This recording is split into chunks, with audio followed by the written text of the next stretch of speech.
அவர்கள் நேற்றைய தினம் கட்சியின் துணை பொதுச் செயலாளர் மன்னியரசு அவர்களை அனுப்பி மலர் மாலை வைத்து வீரவணக்கம் செலுத்த வைத்தார்.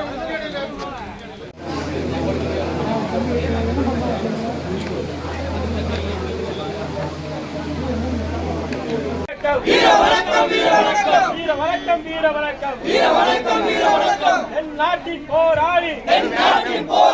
ஆதிக்கத்தை வேறறுத்த யாரின் நண்பருக்கு பாலத்தின் வீர வணக்கம் யாரின் நண்பருக்கு நீங்க எப்படி சொன்னதான் நான் பத்திரிக்கை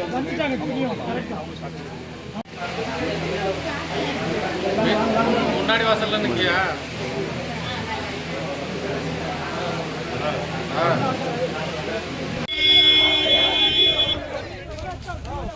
வீர வணக்கம் வீர வணக்கம்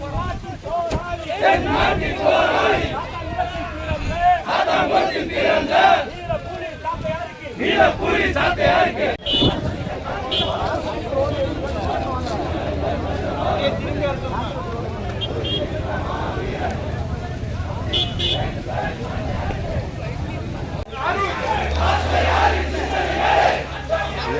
எங்க போனீங்க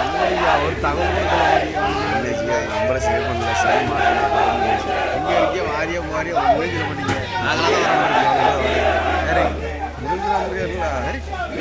முதலமைச்சர் வந்துருக்காங்களா